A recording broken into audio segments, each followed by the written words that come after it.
Otro año más en el que la pandemia también marcó el ámbito político en nuestro país, dentro de varios hechos importantes en política.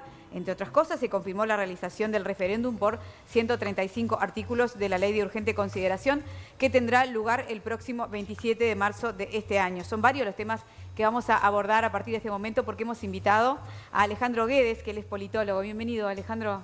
Bueno, muchas gracias por la invitación. Buenos días. No, bárbaro.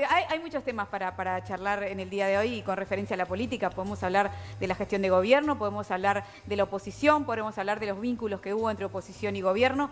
Pero en rasgos generales, ¿cómo fue el año en términos políticos en el Uruguay? Y fue un año, sumamente movido, digamos, tanto para lo que es el oficialismo, gobierno, coalición, también la oposición, sobre todo por estar entrando en esta etapa donde, bueno, si bien no puede desentenderse lo que es el año 2021 del contexto de la pandemia junto con el 2020, y eso atraviesa cualquier análisis político, claro, sí empezamos a tener, hechos políticos, bueno, sin duda el tema de las firmas por el referéndum, y la agenda propiamente del gobierno que empezó a aplicarse, y bueno, eso generó que sea un año bastante movido en cuanto a la agenda política. ¿Fue un buen año, ¿fue un buen año para el gobierno? ¿Cómo se evalúa? En términos generales, yo diría que sí. O sea, que fue un buen año, capaz que con algunas luces amarillas. Tiendo a pensarlo, para ser gráfico, en términos tomando una metáfora de un viejo libro de la crónica política, que es una nave en la tormenta. O sea, eso es lo que venimos transitando desde el 2020 con la emergencia sanitaria. Entonces, digamos, el gobierno, pero en sentido ampliado, que es donde estamos todos, o sea, cómo se va transitando, o sea, cómo se va, por un lado, piloteando, estableciéndose un rumbo y teniendo un capitán que, bueno, que tiene que ir sorteando todas las turbulencias. Eso está bueno, porque a veces dice, lo que le tocó vivir, ¿no? Muchas veces, de hecho 80 veces, esto lo vuelvo a repetir, a veces cuando vamos a la náutica, ¿no? Que hablaste justo de capitán, y cuando se busca un capitán para una línea, ¿no? Para un barco grande, se le pregunta la cantidad de horas que tiene, porque todos tienen muchísimas horas porque el barco es lento, ¿no? Sino la cantidad de tormentas que pasó. Que eso sí lo jerarquiza. Como es el manejo de la crisis, ¿no? Claro. Incluso en cualquier empresa, cuando se toman autoridades e incluso el personal subalterno, siempre se le hace preguntas tendiente a cómo vas a resolver este tema. Si ves que la persona se descompensa, evidentemente no está preparada para ¿no? ¿Y a vos te parece que esta tormenta, la que le tocó vivir al presidente, que pude ver ayer en Búsqueda, que es la personalidad del año, ¿no? Con un 40% de reconocimiento, después viene creo que es Carolina Cose y Salinas, lo demás todo muy abajo, con 2% él tiene 40%. Se despegan, sí. Se despega mucho, ¿no? O sea que le ha venido bien entonces, en cierta forma, el cobicho al presidente, que lo ha posicionado como un capitán que sabe timonear. Y en términos generales diría que sí. De hecho, también en términos de datos de opinión pública, o sea, el hecho de que se aprecia a percibir como un factor externo la pandemia, eso lleva también a que se vea al presidente capitaneando y sorteando, ¿no? O sea, las distintas turbulencias que viene generando la pandemia. Y considerando en particular que, si bien uno se queda con el año 2020, que se dio el confinamiento, que vimos muchas imágenes que en realidad llegaban del exterior, pero que 2021 es donde tuvimos el pico de casos de contagio, llegando a unos 3.000 diarios, 60 muertes, aquella idea también de blindar abril, que después no sucedió. Acto seguido, después en junio, el GACH terminó su actuación. Entonces, son como turbulencias graves. Y además tomó decisiones. No sé si recuerdan que el ex presidente Tabaré Vázquez llamaba un confinamiento total, un lockdown total, cosa que el presidente fue las grandes discrepancias entre la oposición y el gobierno, ¿no? Todo el tiempo. A propósito de lo que te preguntaba Adri, que vos concluís que fue un buen año para el gobierno, yo tengo la percepción, en todo caso, que también fue un buen año para la oposición. Sin elementos técnicos como para analizarlo, y seguramente sí vos lo pudiste haber hecho o lo hiciste, pero en realidad se dieron algunos asuntos políticos que le dio a la oposición también cierta energía que había perdido después de las elecciones, ¿no? Exacto, o sea, la oposición lo que logró, a diferencia del año anterior, es, o sea, tener eso que se llama un relato, o sea, poder reunirse todos alrededor de una causa a través de la cual trabajar, que bueno, que eso es el referéndum. Pero además tuvo elecciones, tuvo que tuvo masiva elecciones, participación les fue bien, con una alta participación, entonces eso llevó a que aquello de que siempre se le interpelaba el hecho de, bueno, la autocrítica, bueno, sortearlo de una mejor forma, apostando también a una agenda propia que incide en la agenda del gobierno, claramente. No. Y el buque insignia de la LUC, que va a ser es una elección de una midterm, como dicen los gringos, ¿no? Va a ser la señal final de la aceptación de este gobierno como exitoso, ¿sí? Si no se llega a derogar la LUC. Pero en caso de que se derogue, obviamente todos los protagonistas y partícipes políticos dicen que acá no pasa absolutamente nada, ¿no? Que se derogan, son 135 artículos que se derogan, no pasa nada, pero para el gobierno, ¿entendés que puede ser un golpe importante? Puede ser, más allá de todo esto que venimos viendo, de que acabamos de decir, que es un gran capitán, que ha sabido sortear la tormenta, que es la personalidad del año. La verdad es lo que va a suceder con este referéndum. O sea, la verdad la vamos a conocer de la gestión con este referéndum, que para mí es una elección de tiempo medio, ¿no? Yo estimo que sí, que va a ser un hito importante. O sea, no sabemos, no podemos hacer futurología si va a ser el principal hito de lo que viene en adelante, pero sí, o sea, para el próximo año va a ser un hito importantísimo. El hecho de que, bueno, gobierno, oposición, quién gana y quién es una pulseada. pierde. Es una pulseada. Es una pulseada. A su vez, es bastante complejo el contenido de la LUC y tiene, claro, una parte muy importante de lo que es aquel acuerdo programático, el compromiso por el país de la coalición. Y ahí están un poco los temas más polémicos, pero en distintas áreas: seguridad, educación, bueno, del precio del combustible, de la portabilidad numérica. Son todas cosas que sabían los votantes, sabían de antemano, ¿no? Acá no se introdujo nada nuevo. Exacto. O sea que sería más o menos cumplir con lo prometido, ¿no? Acá lo único que puede pasar es un tema de desinformación. Bueno, eso te iba a decir. Las grandes discusiones en los grupos es, vos vas a votar, ¿leíste los artículos? Nadie. No, a ver si la gente vota por una convicción política, es decir, adhesión a determinada línea política, o vota porque leyó y cree que es importante el cambio o no. Adrianita, nos estamos contradiciendo lo que dijimos hace 20 minutos. Nosotros, que somos, yo qué sé, la gente normal, no se va a leer los 155 artículos, hace caso a los que saben, ¿no? No haríamos caso. Entonces, ¿qué pasa? Acá se genera algo que... No, hay un matiz ahí. Pero déjame terminar. Es una cuestión ideológica y es una cuestión técnica. No, a mí me parece que le tenemos más desconfianza a los políticos que a los... Bueno, a veces se han ganado esa... No le queremos tanto. Ahora, también hay una cuestión, yo no sé si será este 2022 que se viene, o tal vez el año que viene, pero tiene que llegar un momento en donde la coalición multicolor comienza a tener algunas desavenencias, más allá de lo que ocurrió con la ley forestal, ¿no? El veto que puso el presidente a esa iniciativa de Cabildo Abierto, pero digo, con el único fin de llevar agua para su molino, porque se vendrán otras elecciones y en definitiva los colorados querrán aumentar su caudal de votos, Cabildo Abierto también. Entonces, este buen vínculo, no quiero llamarlo luna de miel, porque capaz que ideológicamente están alineados.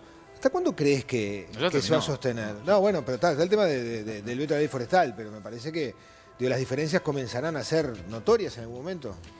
Yo creo que ahí entra a jugar un factor fundamental después del referéndum y bueno, de lo que queda después de correr de todo el año y el próximo, que es el tiempo.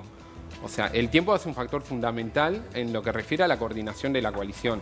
O sea, es una coalición que, o sea, tiene un acuerdo programático, que en su momento, o sea, repartieron cargos a distintos niveles de gobierno. Eso de alguna forma abroquela mucho, claro, porque, o sea, hay muchos cargos en los cuales están todos los partidos socios de este gobierno.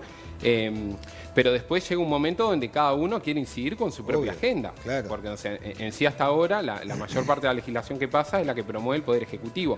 Entonces, eso lleva a que obviamente un líder político, un partido socio, tiene que también mostrar a su gente, bueno, miren, este es un logro político, claro, de los que nosotros promovimos. Claro. Entonces, ahí empieza a jugar una presión y la coordinación empieza a ser, digamos, como más cara, un poco más costosa. Entonces está el sistema de aeropuerto, que generó como algún ruido, fundamentalmente la ley forestal, que obviamente por el tema del veto también generó, cierto ruido más potente. Y sí, es esperable de que empiece como a generarse más ruido, pero, esa pulseada. Pero a diferencia de lo que sucede en el Frente es más, tiene más tiempo, ¿no? La disciplina partidaria, que es propia del Frente Amplio, Sí. hace que, por ejemplo, una de las críticas es, bueno, ya están viendo, la oposición dice, ya están viendo las diferencias que tenemos en el Parlamento, uno vota una cosa, otra otra. Bueno, chicos, el Frente hay una disciplina partidaria que es única, ¿no? Tiene el yeso, levantan la mano, votan todos, ¿no? Aunque piensen distinto, que después los escuchamos, los pasillos diciendo que no están de acuerdo, pero igual votaron. Bueno, eso es lo que dice la gente, ¿no? Cuando sigue a un líder y de pronto el líder hace lo que por disciplina partidaria está votamos mandando. igual. O sea, Claro. está faltando un poco en la Claro, pero lo que pasa es que coalición. después pasa a haber un interés electoral. O sea, digo, cuanto más votos, si todos seguimos alineados en este camino, y seguramente los elogios serán para el partido de gobierno. Pero hay mucho, pero hasta dentro... Pero entendés lo que te digo, o sea, totalmente. capaz que no tendrán aspiraciones para pelear por la presidencia, pero querrán tener mayor representación parlamentaria. Hay un interés partidario. Llegará un momento que tiene que haber un interés Pero Fede, partidario. chicos, dentro del Cabildo, yo Bueno, pienso por que eso. Don Guido quiere ser presidente y que Salinas también quiere ser presidente, ¿no? O sea, que dentro de la propia No sé que lo coalición. diga él, no sé. Creo que ahí hay un elemento que quiero agregar, tomaba nota, que es importante a la hora de comparar gobierno y oposición en la disciplina, que tiene que ver con un ámbito político institucionalizado también. Algo que, por ejemplo, habíamos escuchado a Sanguinetti y a otros líderes políticos reclamar al interior de la coalición, es decir, un ámbito donde negociemos, o sea, todos, que quedó más bien en un reclamo, o sea, hasta donde sabemos el presidente negocia vis a vis con cada líder o con cada ministro las medidas. En el Frente Amplio, de hecho ahora con las elecciones, ya vimos la conformación de una mesa política, los distintos órganos, entonces eso es un mecanismo que ayuda mucho a la hora también de tener que negociar y de que, bueno, que estén todos de acuerdo y de que se genere ese disciplinamiento. ¿Qué pasa con la figura de Fernando Pereira como presidente del Frente Amplio? ¿Qué se puede esperar del futuro del partido? Bueno, o sea, creo que Fernando Pereira, la primera lectura que hago ahí es que, pues quiero involucrar en análisis un actor fundamental que creo que son los movimientos sociales. O sea, en esto del referéndum, o sea, sí está el liderazgo del Frente Amplio, pues el Uruguay se maneja básicamente a través de partidos en su vida política, pero los movimientos sociales fueron fundamentales para promover eso. Entonces, Fernando Pereira fue una señal más que va en ese sentido de ratificar, ¿sí? Esa convivencia entre Frente Amplio y movimientos sociales afines, o sea, están trabajando. Sí, incluso Entonces, esta militancia también. creo que de alguna forma como que también ratifica una señal fuerte, también por la holgura con la que logra ganar la presidencia, y bueno, queda como una figura, más allá de que, bueno, él lo ha dicho públicamente, que no va a ser un candidato, pero bueno, es muy Pero bueno, prematuro quedó, claro. evaluarlo. Pero bueno, es una figura que ahora se coloca ahí entre los principales nombres, bueno, para llevar adelante lo que es la presidencia de Lo que pasa es la que está coalición. bravo, o sea, les ha pasado seguramente a vos ni que hablar, Alejandro, pero nosotros en charlas de amigos o de pasillo de trabajo, cuando te pones a proyectar, bueno, ¿quiénes serían los próximos candidatos, ¿no? De los distintos partidos? Y a veces es bravo llegar a un nombre que genere consenso, más allá de que no lo votes o no, que estés seguro que si no, mirá, los colados va a ser fulano de tal. Capaz que la tenés más clara, ¿no? No, No, no. capaz Pero que es en un bravo, asado digo, arriesga un nombre. Pero digo por la carencia de liderazgos que en algunos sectores de la política es notoria, ¿no?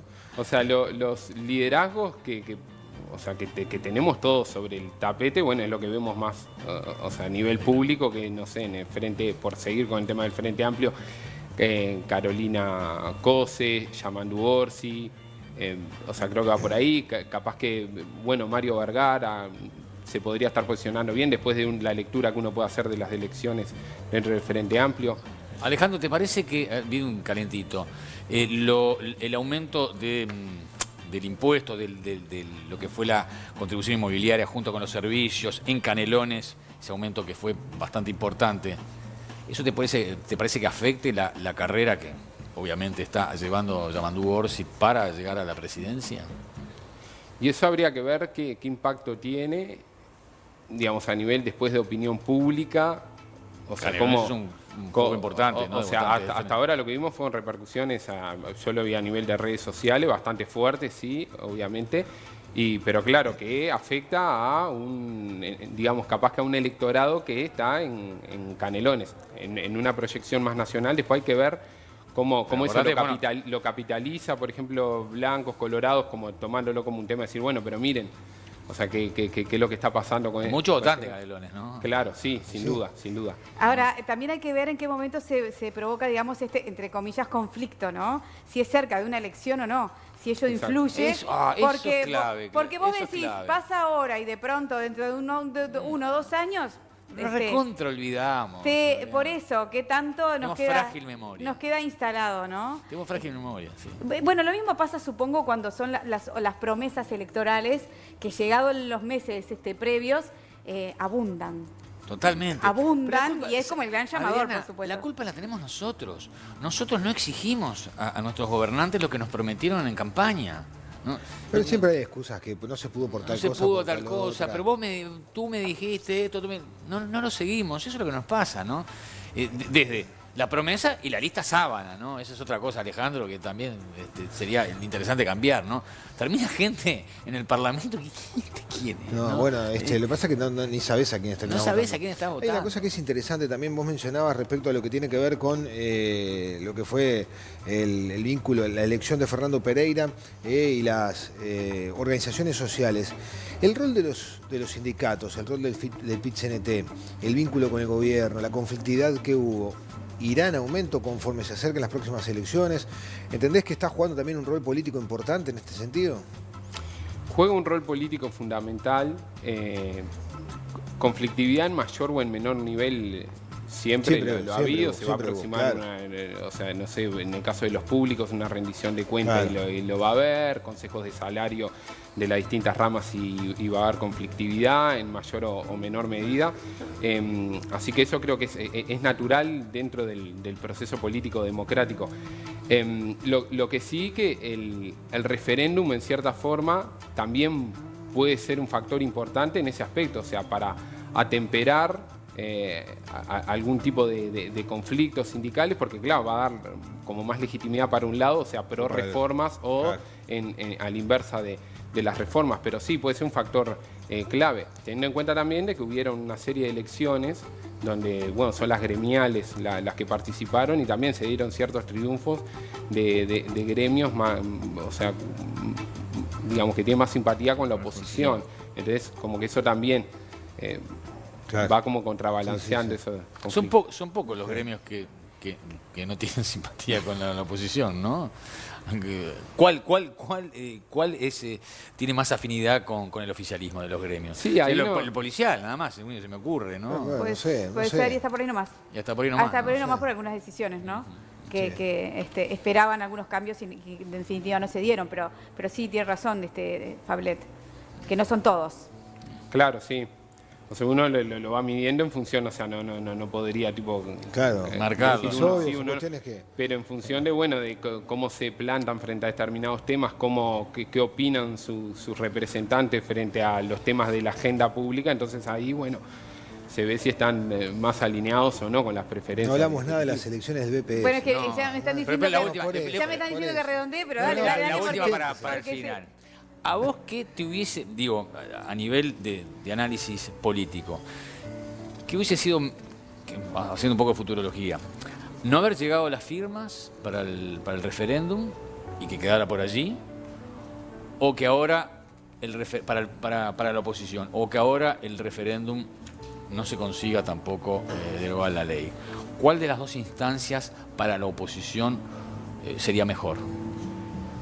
Para la oposición, Claro, o sea, no haber llegado a la firma. ¿Qué hubiese sido más fracaso? ¿Qué es más fracaso? ¿No llegar a la firma, no haber llegado a la firma o perder la elección? O perder la elección. O sea, que nos ha pasado muchas veces con los referéndums. Por ejemplo, el doctor Larrañaga, que se pudo ir, pero no se consiguió. Pero no sé, finalmente no, claro. No, Esa es un poco no la se historia. aprobó. Es un poco la historia de nuestro país. No se aprobó, claro. Es un poco la historia de nuestro país. Para la oposición, ¿qué sería más beneficioso? ¿No haber llegado a las firmas y quedaba por ahí? ¿O hacer todo este camino y Me dejaste la más complicada para el final, pero no, yo creo capaz que hubiese sido más complicado no haber llegado a las firmas. Claro. Estaba el contexto de pandemia, de que bueno, que no podían hacer actos públicos, pero en llegó. virtud de la cantidad de firmas que había que juntar, o sea que es Y lo que se bastante menos. pronosticaba, además. Y lo que se pronosticaba, sabemos. capaz que uno podía, ahí está. Claro.